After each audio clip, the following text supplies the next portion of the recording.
Hi guys, it's Jordan from P&P Campers. I'm just going to be doing you a handover video on this Toyota Alphard. So it's a 2007 57 plate Alphard in this absolutely lovely, really shiny sort of pearlescent white colour. Bodywork on it is absolutely lovely throughout, if I'm honest. Just have a very brief walk around. Got the full size wind out Fiamma awning up on the side there. Rear bumper, we have had a little bit of paint done on that because there was a couple of little scuffs on that, but that is all looking absolutely lovely now. Tow bar on this one, if I'm honest with you, I genuinely do not think that has been used. I'm just going by the condition of it, but it's there if you want to use it. I've always liked how these things look, if I'm honest. We have literally just carried out our habitation check on this vehicle, so you got your LPG sticker there on the back. So what I'll do is I'll start under the bonnet and just sort of work my way around showing you what's what. So on the left hand side we've got down here your power steering fluid. Just next to that, this is your ABS pump, so that's to do with your braking ABS system. We've then got your washer fluid up here towards the front, as you can see, filled up to the brim as we've just had it serviced. You've then got your brake fluid in this reservoir just at the top, nice and easy to get to. You've got these two parts here at the front. So this is your coolant overflow tank, and this is the actual sort of main filling point for the radiator. So really, if you're just going to be topping things up, you're going to be going from here. But this one here is the one to fill up the radiator, so please don't touch this or undo it when the engine's hot. Really important.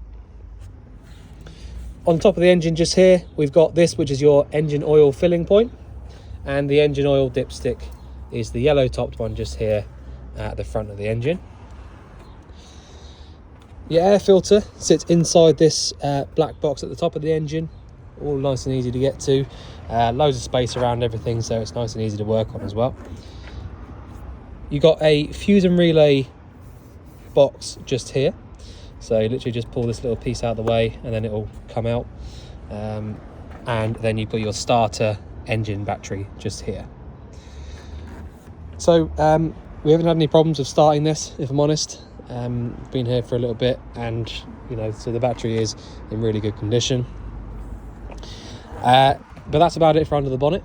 You have got the original Japanese, obviously it's all in Japanese, but this here, 2AZFE, that is the code for this engine. This is a 2.4 petrol engine, but that is the actual engine code just there.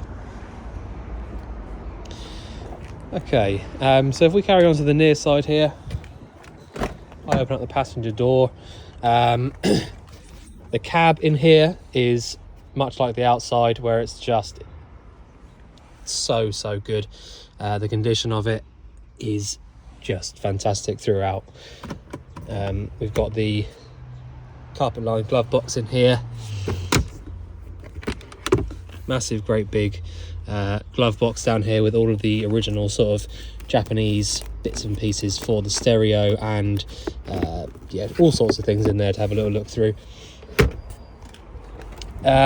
So we have got, because this is the sort of camper conversion, you've got these 3 seats just here at the back. So originally this would have been an 8-seater, so you had the 2 seats in the front, 3 seats here, and then there would have been another 3 seats behind here as well.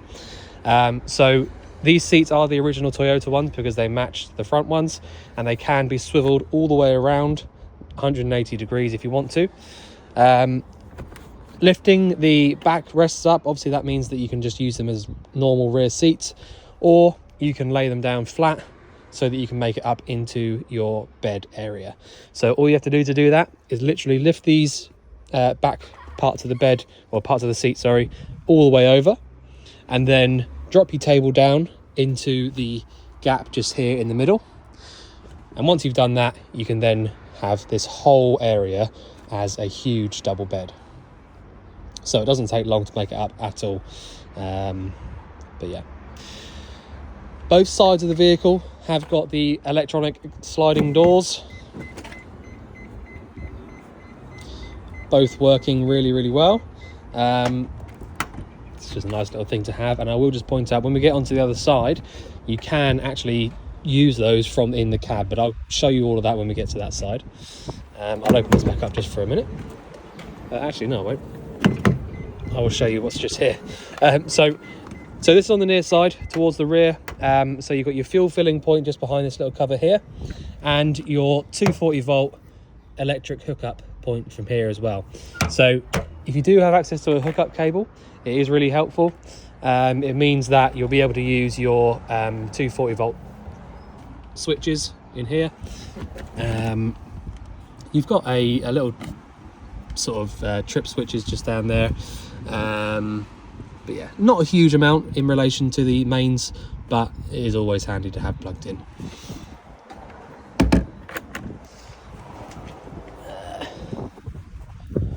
So if I go around to the other side now,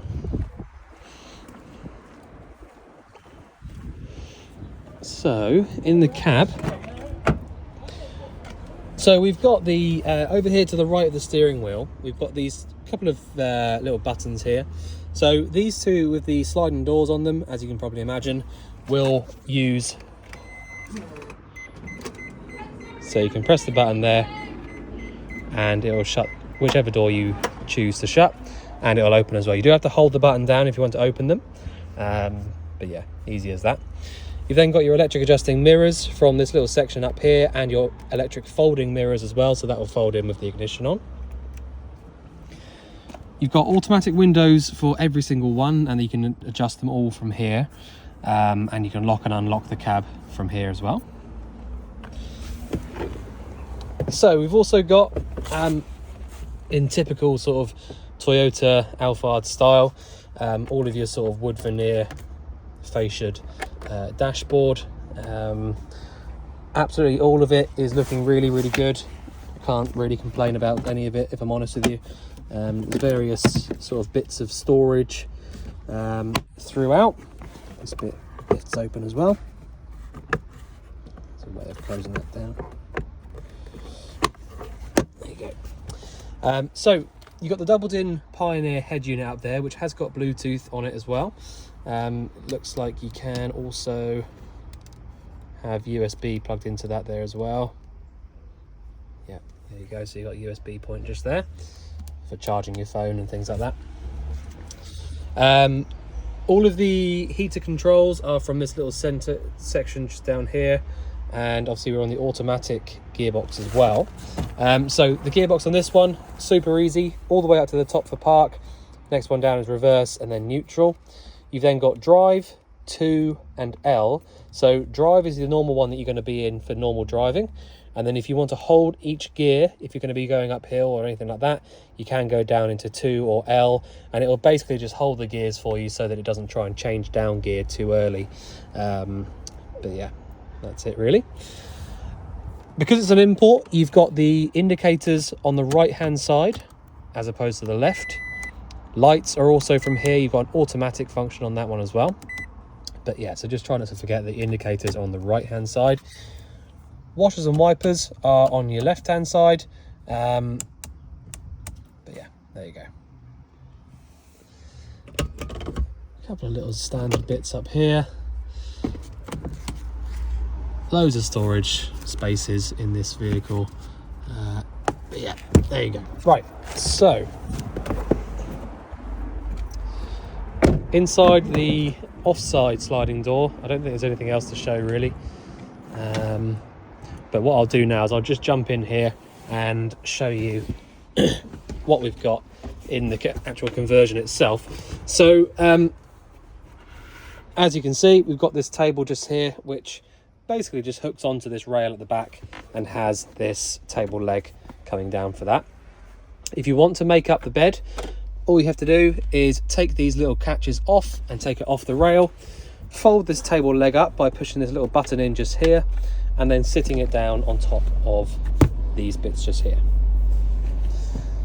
So if you're using it as a day van and you want to leave it as it is at the moment, you can just keep these seats as they are. You've then got a switch on your left hand side here, which is for the lights above us. which are nice LED lights, so they're not using very much to 12-volt power. Another little button over here which just basically turns on and off this little voltage gauge. You've then got a couple of USB sockets and a 12-volt socket there as well. A little bit of storage up here, and access to the back of those two sockets. You've then got the 2-burner hob up here.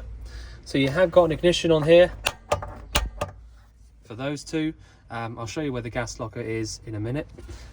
You've also got to the left of that your cold tap. So it's not got hot water in it, but it is just a cold tap, which, as long as you've got water in the fresh tank, which I'll show you how to get to in a minute, you can use a tap, easy as that. These fold down out of the way when you're not using them, and that's about it really for the conversion. So if I just jump out now, I'll show you around to the back. So at the back of the vehicle, you've got a couple of bits. So you've got this, which is your awning winder. So if you wanted to wind out that sun canopy on the left hand side, this is where the winder for that sits. Left hand side is, I think I showed you briefly earlier, but it's basically just electrical bits in there, as well as a little bit of storage in there as well. On the right hand side is a bit more important. So we've got your 2 water tanks just here. So I'm using it this way around at the moment. So you've got your fresh tank on the right, waste tank on the left. Now basically what you've got is this grey pipe just here, which is just going to have some water in it from the sink. You can then, it's a little bit of a game of sort of moving things around, but you can then take both of those out like so. A little bit easier with 2 hands as well, obviously. Once you've got this forwards, you can then take the pump out.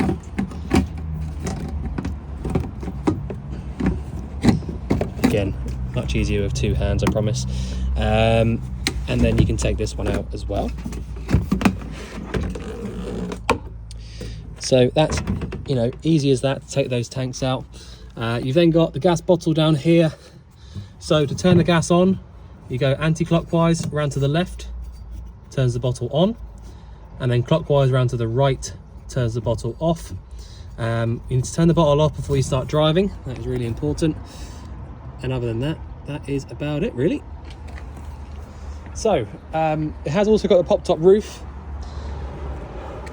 The actual roof itself is really easy to use. All you have to do is undo these little clips just here. All right, loosen those off, and then basically the roof will just push up on the gas struts. You'll then notice that you've got these slats inside here as well. So where the slats are at the moment is how you can use it as a second sort of sleeping area at the top there. If you don't want it as a second sleeping area and you just want nice headroom in here, all you have to do is put the roof up and then literally sit one of these on top of the other, right the way towards the back, and then you'll be able to use it as headroom when you get in. So there is plenty of headroom to stand up in here when you've got those up. So I don't think there is much else to show on this one. It is a fairly small van, not a huge amount to run through on the conversion side of things, to be honest. But yeah, the vehicle itself is in absolutely lovely condition. I can't really fault it on anything. The habitation check went through, no problems at all. MOT, service, all the standard bits and pieces that we do. So yeah, so if there's anything you think I've missed out or anything you want going over again, just let us know. But otherwise, we look forward to seeing you soon. Thanks very much.